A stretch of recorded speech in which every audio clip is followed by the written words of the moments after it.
நிகழ்ச்சியில் இணைந்து கொள்கின்றார் மட்டக்களப்பு மாவட்ட இலங்கை தமிழரசு கட்சியினுடைய நாடாளுமன்ற உறுப்பினர் திரு ராசமாணிக்கம் சாணக்கியன் அவர்கள். முதலில் நாங்கள் அவரை நிகழ்ச்சிக்குள்ளே உள்வாங்கிக் கொள்ளலாம். வணக்கம். நீண்ட காலத்துக்கு பின்னர் சந்திக்கின்றோம். எப்படி இருக்கின்றீர்கள்? உங்களுடைய அரசியல் பயணம் எவ்வாறு சென்று கொண்டிருக்கின்றது? நான் நினைக்கிறேன் டான் தொலைக்காட்சியிலே நீண்ட நாட்களுக்கு பிறகுதான் ஒரு நேர்காணலை சந்திக்கிறேன். மக்களை சமகால கருத்து அரசியல் தொடர்பான கருத்துகள் சொல்கிறதுக்கு ஒரு வாய்ப்பாக இதை பயன்படுத்திக் கொள்ளலாம்னு நினைக்கிறேன். குறிப்பாக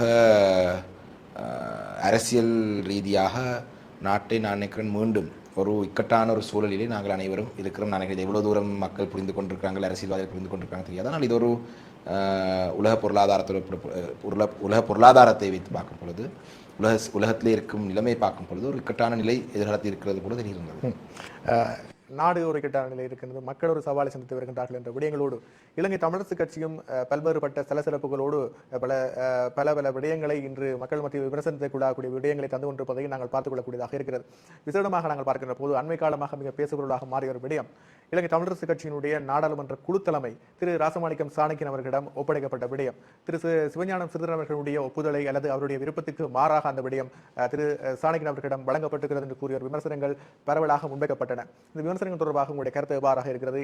என்ன காரணத்துக்காக உங்களிடம் அந்த நாடாளுமன்ற குழு தலைமைக்கான பொறுப்பு உங்களிடம் ஒப்படைக்கப்பட்டது?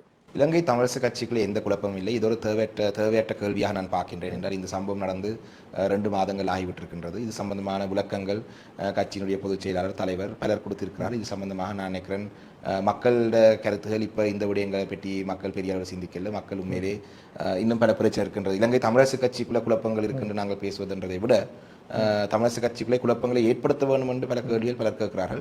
உண்மையிலே இந்த பாராளுமன்ற குழு தலைவர் சம்பந்தமான விடயம் சம்பந்தமாக ஏற்கனவே பலரால் பல கருத்தில் சொல்லப்பட்டு இது ஒரு முடிந்த ஒரு விடயம். நான் தற்காலிகமாக என்னை அந்த பதவியிலே நியமித்தார்கள் என்றால் அரசியல் அமைப்பு கவுன்சிலே கௌரவ ஸ்ரீதரனுடைய நடவடிக்கைகளின் காரணமாக அது இப்போ ஒரு முடிந்த ஒரு விடயம். அதை பற்றி நாங்கள் இப்போ பேச வேண்டிய அவசியம் நினைக்கிறோம். அந்த பொறுப்பு ஒப்படைக்கப்பட்ட பின்னர் உங்களுடைய அந்த தலைமைத்துவம் அல்லது உங்களுக்கு எவ்வாறாக இருக்கிறது? சுமையாக இருக்கின்றதா அல்லது நீங்கள் அந்த விடயங்களை எவ்வாறாக சமாளித்து கொண்டு போக கொண்டிருக்கிறது 2 மாத கால பகுதிகளில்? இல்லை, இதிலே நான் ஏற்கனவே 2024 ஆண்டு பாராளுமன்ற தேர்தல் நடந்ததுக்கு பிறகு எங்களுடைய அரசியல் குழு கூட்டம் வவுனியாவில் நடைபெற்றது. அந்த அரசியல் குழு கூட்டத்தில் எங்களுடைய மறைந்த தலைவர் மாவேசி நாதராஜாவுடைய தலைமையில் தான் அந்த கூட்டம் நடந்தது. அந்த கூட்டத்திலே தான் தேசிய பட்டியல் யாருக்கு வழங்குவது என்ற தீர்மானம் எடுக்கப்பட்டது. அதே போல தான் பாராளுமன்ற குழு தலைவர் பதவி தானதை விரும்புவதாக எங்களுடைய பாராளுமன்ற உறுப்பினர் கௌரவ ஸ்ரீதரன் அவர்கள் சொல்லியிருந்தார். அந்த நேரத்திலே அவர் நானும் அந்த நேரத்திலே உங்களுக்கு தெரியும் இலங்கை வரலாறு அதுக்குரிய வாக்குகளை எடுத்து அது ஒரு கிட்டத்தட்ட ஒரு சாதனை என்று சொல்லலாம். அதே போல நான் கிட்டத்தட்ட 65,000 வாக்குகள், கட்சிக்கு கிடைச்ச 96,000 வாக்குகள், 65,000க்கு மேலதிகமான வாக்குகள் நான் எடுத்திருந்தேன். அதுக்கு அடுத்ததாக வந்தவர்கள் 20,000 வாக்கு மட்டும் தான் எடுத்திருந்தேன். அப்போ அந்த நேரத்தில் நானும் எனக்கு அதிலே அந்த பாராளுமன்ற விவகாரங்கள் சம்பந்தமான குழு பிஸ்னஸ் கமிட்டி அழைப்பார். அதான் பாராளுமன்றத்திலே கட்சி தலைவர்களுடைய கூட்டம். பாராளுமன்றத்திலே கட்சி தலைவராக பாராளுமன்ற குழு தலைவராக கௌரவ ஸ்ரீதரன் நியமிக்கப்பட்டாலும் பாராளுமன்றத்திலே கட்சி தலைவர் கூட்டத்துக்கு 2024 ஆண்டு நவம்பர் மாதத்தில் நான் தான் தொடர்ச்சியாக கலந்து கொள்கிறேன். அப்போ அதிலே பல விடயங்களை நான் தான் முன்னெடுத்து வந்தேன். இப்பொழுது வித்தியாசமாக இருக்கிறது 27/2 கட்சி தலைவர்கள் கேட்கக்கூடிய அந்த கேள்விகள் கேட்கக்கூடியதாக இருக்கின்றது. அதிலேயும் நான் நினைக்கிறேன் நான் பாராளுமன்ற குழு தலைவராக தெரிவு செய்யப்பட்டதுக்கு பிறகு பாராளுமன்றத்திலே பேசி பார்த்தால் 5 பாராளுமன்ற உறுப்பினர்கள் கொண்ட ரவி கருணாநாயக்க அவர்கள் 43 கட்சி தலைவர்கள் கேள்விகள் அந்த 27 பேர் கேட்டிருக்கிறார்கள். தமிழரசு கட்சி 19 கேள்விகள், 8 பாராளுமன்ற உறுப்பினர்கள் தமிழரசு கட்சி 19 கேள்விகள் தான் 2024 ஆண்டு நவம்பர் மாதத்திலிருந்து கேட்கப்பட்டிருக்கு. அதே நேரத்தில் எங்களுக்கு கட்சிக்கான அந்த ஒத்திவைக்கும் பிரேரணைகள் வழங்கப்பட்டதும் குறைவாக இருந்தது. சபை ஒத்திவைக்கும் வேலையிலே இருக்கிற கேள்விகள் குறைவாக இருக்கின்றது, வழங்கப்பட்டது. பிரதமரிடம் கேட்கிற கேள்விகளும் 2 தான் கேட்கப்பட்டிருந்தது. இப்படி பாராளுமன்றத்திற்கான விடயங்களை நீங்கள் செய்யலாம். நான் பாராளுமன்ற குழு தலைவராக தெரிவு செய்யப்பட்டதுக்கு பிறகு நாங்கள் அண்மையிலே ஒரு கூட்டம் ஒன்று பாராளுமன்ற வளாகத்தை நடத்தி எதிர்கட்சியுடன் பேச்சுவார்த்தை ஈடுபட்டு இப்போ எங்களுக்கான அந்த ஒதுக்கீடு எங்களோட பங்கீடுகளை சரியாக தர வேண்டும் என்று சில விடயங்களை செய்திருக்கிறோம். அப்போ அந்த பாராளுமன்ற கட்சி தலைவர் என்ற வகையிலே தொடர்ச்சியாக தேசிய முக்கியத்துவம் வாய்ந்த கேள்விகளை அதிலே கேட்கப்படலாம். இப்போ சிலர் கேள்விகள் கேட்கும் பொழுது வெங்காயம் பெட்டி, தேங்காய பெட்டி, உருளைக்கிழங்கு பெட்டி, ஒரு மாவட்டத்தோட மட்டுப்பட்ட கேள்விகள் கடந்த காலத்திலே ஒரு சிலர் கேட்டிருக்கிறார்கள். ஆனால் நான் அப்படி அல்ல. கேட்ட கேள்விகள் எல்லாம் காணாமாக்கப்பட்டோடு சம்பந்தப்பட்டது. அதாவது தமிழ் தேசிய எங்களுடைய வடக்கு கிழக்கு தாயகத்திலே முக்கியமான விடயங்களாக கருதப்படக்கூடிய எங்களோட தேசிய முக்கியத்துவம் வாய்ந்த விஷயங்கள் தான் கேட்க. அடுத்த வாரம் தொல்பொருள் சம்பந்தமான கேள்வி ஒன்றை போட்டிருக்கின்றால் இன்றைக்கு கூட நான் தாந்தாமலை ஆலயத்துக்கு சென்று வந்தோம். அதிலே தொல்பொருளுடைய கெடுபிடிகள் கடும் மோசமாக இருக்கின்றது. அப்படியான வடக்கு கிழக்கு பூராமல் இருக்கு. அப்போ உண்மையில் இதிலே பெரிய சுமைன்றதுக்கு பாராளுமன்ற குழு தலைவர் என்ற வகையில் பெரிய வேலைன்றது இல்லை. அதில் பெரிய சிக்கல் என்று ஒன்றும் இல்லை. நான் உண்மையிலே இந்த கேள்வியும் நான் இதில் சென்றால் இங்கே ஆரம்பித்தோடனே தமிழரசு கட்சி தொடர்பான விமர்சனம் இருக்கின்ற கேட்டு எனக்கு அதில் உடன்பாடு இல்லை என்றால் அப்படி தமிழரசு கட்சிக்குள்ள குழப்பம் இதுவும் இல்லை. எல்லா கட்சியிலேயும் கட்சிக்குள்ள உறுப்பினர்களில் கருத்து வேறுபாடு இருக்கும். ஆனால் தமிழரசு கட்சியை மட்டும் தொடர்ச்சியாக கட்சிக்குள்ள குழப்பம் இருக்குது, கட்சிக்குள்ள குழப்பம் இருக்குது, மக்களுக்குள்ள ஒரு குழப்பம் ஏற்படுத்தப்படி தான் அந்த முதலில் அந்த கேள்விக்கும் நான் பதிலளிக்க நான் விருப்பப்படலை.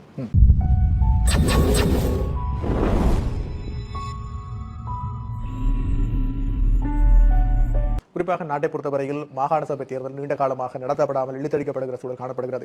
இந்த புதிய நாடாளுமன்றத்துக்கு, அதாவது இந்த நடைமுறை இருக்கக்கூடிய நாடாளுமன்றத்துக்கு திரு சாணக்கியன் அவர்கள் தெரிவு செய்யப்பட்ட பின்னர் தாங்கள் இந்த மாகாண சபை தேர்தலை நடாத்துகின்ற விடயம் தொடர்பாக ஒரு பிரேரணை ஒன்றை சபைகளே சமர்ப்பித்திருந்தீர்கள். அது இரண்டாவது வாசிப்பு வரை நகர்ந்ததாக நாங்கள் அறியக்கூடியதாக இருந்தது. பின்னர் அந்த பிரேரணையை ஆளுந்தரப்பே ஒதுக்கி வைத்த ஒரு விடயம் இருந்தது. பின்னர் தற்போது பார்க்கின்ற போது மாகாண சபை தேர்தலை எந்த முறைமையின் நடாத்துவது என்பது தொடர்பில் ஆராய்வதற்காக ஒரு தெரிவுக்குழுவனும் நாடாளுமன்றத்திலே நியமிக்கப்பட்டிருக்கிறது. ஆனால் இந்த தெரிவுக்குழு இன்று நியமிக்கப்பட்டு 1.5 மாதங்கள் கடந்திருக்கிறது. இன்னும் தெரிவுக்குழுவினாலே மாகாண சபை தேர்தல் முறைமை தொடர்பான ஒரு உறுதியான நிலைப்பாட்டை எடுத்துக்கொள்ள முடியாமல் இருப்பதாக இந்த மாகாண சபை தேர்தல் தொடர்பான விடயங்களை உற்றுநோக்கிக் கொண்டிருப்பவர்கள் கூறுகின்றார்கள். உண்மையில் அந்த தெரிவுக்குழு கூட்டங்களிலே என்ன நடக்கிறது, ஏன் அந்த ஒரு நிலைப்பாட்டுக்குள் வர முடியாமல் இருக்கின்றது?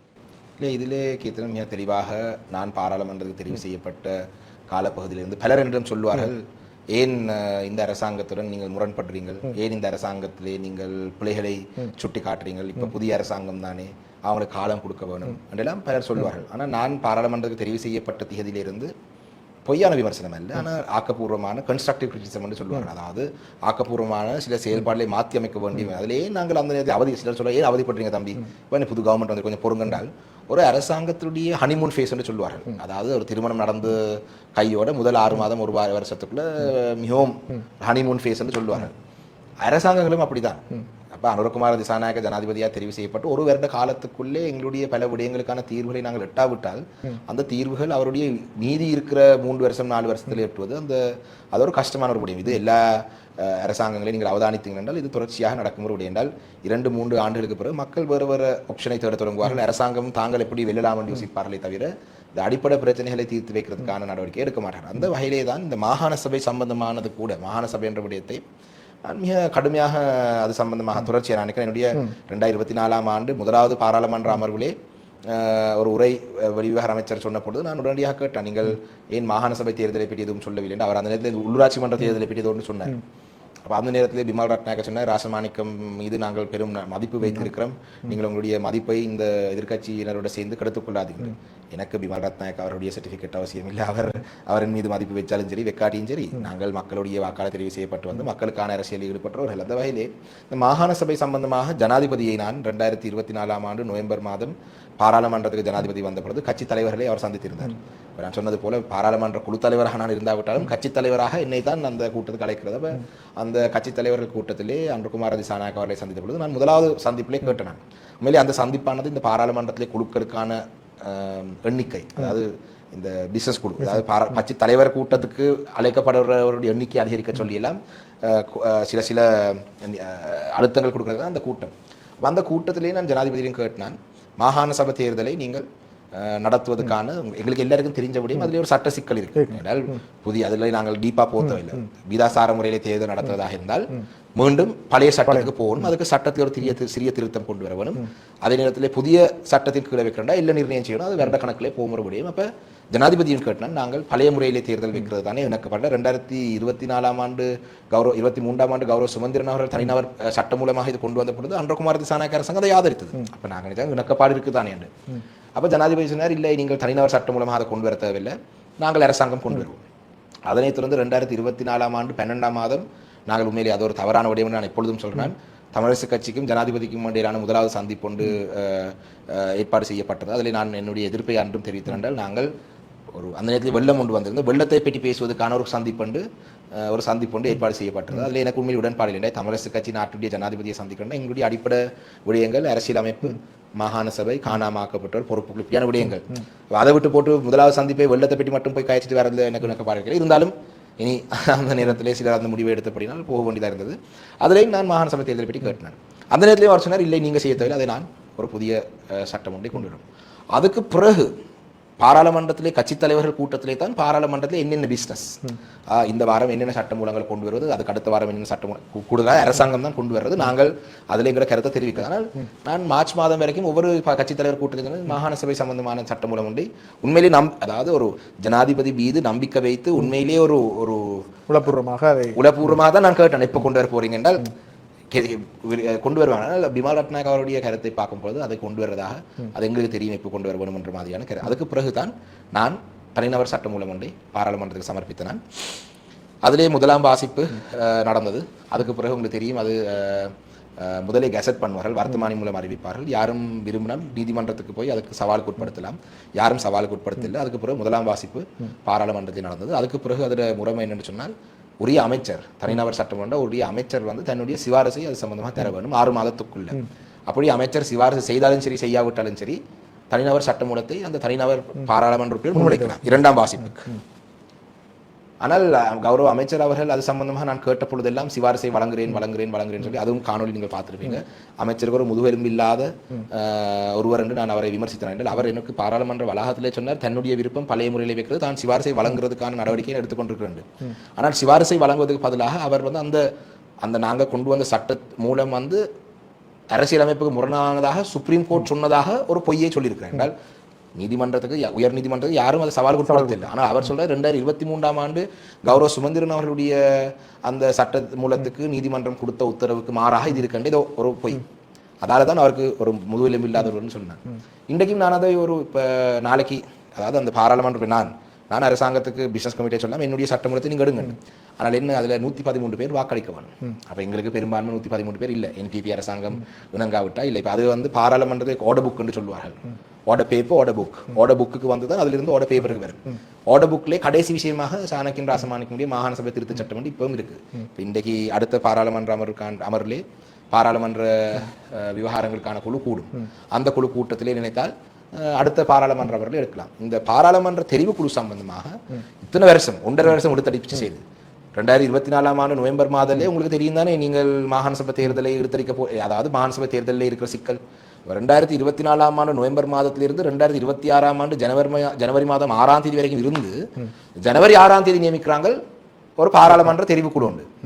பாராளுமன்ற தெரிவுக்குழுவினுடைய நிலையற்கட்டளையில் இருக்கு. அந்த தெரிவுக்குழு முதலாவது அறிக்கை, அதாவது அந்த தெரிவுக்குழுடைய அறிக்கையை 3 மாதத்துக்குள்ள சமர்ப்பிக்க இப்படித்தான் இருக்கு. ஆனால் ஜனவரி 6ஆம் தேதி நியமித்த பாராளுமன்ற தெரிவுக்குழுக்கு மார்ச் மாதம் 1வது வாரம் வரைக்கும் அரசாங்கம் தன்னுடைய பெயர்களை நியமிக்கல. அந்த தெரிவுக்குழுவில் நிலையில் கட்டளையிலே இருக்கு 8 அரச உறுப்பினர்களும் 4 எதிர்கட்சி உறுப்பினர்கள். எதிர்கட்சி உறுப்பினர் 4 பேர் பேரும் ஜனவரி மாதமே அனுப்பியாச்சு. ஆளுங்கட்சியில் 8 பேர் பேரும் மார்ச் மாதம் 1ஆம் வாரம் வரைக்கும் அனுப்பல. அதுக்கு பிறகு 1வது கூட்டம் மார்ச் மாதம் கடைசி பாராளுமன்ற அமர்வு நடந்த வாரம் தான் நடந்த 1வது கூட்டம். இனி அடுத்த கூட்டம் ஏப்ரல் மாதம் 7ஆம் தேதி இருக்கு. அதிலே எதிர்கட்சியை சேர்ந்து நாங்கள் சொன்னாங்க, இந்த தேர்தலை நடத்துறதுக்கு நீங்கள் இப்ப எந்த சட்டமூலத்தை எடுத்தால் இலகுவாக செய்யலாம். சரி, பெண்களுக்கும் இளைஞர்களுக்கான ஒதுக்கீடு நீங்க சேர்க்க வேணுமா, அதை நாங்கள் உள்ளாட்சி மன்ற தேர்தலுக்கு எப்படி சேர்த்துக் கொள்ளுமோ அதே போல சேர்த்துக் கொள்ளும், வீதாசார முறையில் செய்வோம். அவர் விஜித் ஹேரா சொன்னார், இல்ல இப்ப தெரிவுக்குழு அமைச்சாச்சு தானே, நாங்கள் இனி ஒன்றா பார்ப்போம். இனி ஏப்ரல் 7ஆம் தேதி சட்டமாதிபரையும் தேர்தல் ஆணையாளரையும் தேர்தல் இல்ல கமிஷனர் ஜெனரல், அதாவது தேர்தல் குழு இல்ல, தேர்தல் ஆணைக்குழு இல்ல, தேர்தல் ஆணையாளர் நாயம், அவங்க இருவரையும் ஏப்ரல் மாதம் 7ஆம் தேதி அழைத்திருக்கிறாங்க.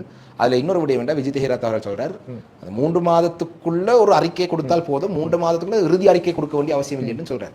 அவர் கிட்டத்தட்ட இது ஒரு இழுத்தடிப்பு செய்வதற்கான ஆயத்தங்கள் இல்லை. இதிலே நான் கேட்கின்ற விடயம், இப்ப எதிர்க்கட்சிகளே தெரிவு செய்யப்பட்டிருக்கூடிய அந்த தெரிவுக்குழு இருக்கக்கூடிய உறுப்பினர்களுடைய நிலைப்பாடு மாகாண சபை தேர்தல் பழைய முறையில் நடத்தப்பட வேண்டும் என்ற நிலைப்பாடு இருக்கின்றதா, அல்லது புதிய திருத்தம் கொண்டு வரப்பட்ட நிலைப்பாடு? பழைய முறை, அதாவது நான் சொன்னேன், என்னுடைய தனிநபர் சட்ட மூலத்தை அமுல்படுத்தி பழைய முறைக்கு தேர்தலை வைத்து உடனடியாக மாகாண சபை தேர்தல் நடத்துங்கிறது 4 பேருடைய நிலைப்பாடு இருந்தது. ஐக்கிய மக்கள் சக்தியினுடைய நிலைப்பாடு வராக எதிர்க்கட்சியினுடைய நிலைப்பாடு இல்ல, 4 பேரும் அதே நிலைப்பாடு. எங்கட 4 பேர், ரஞ்சித் மத்தும் பண்டார, கௌரவ மணிவனேசன், கௌரவ நிசாம் காரியப்பர், நாங்கள் 4 பேரும் ஒரே நிலைப்பாடு தான் இருக்கிறோம்.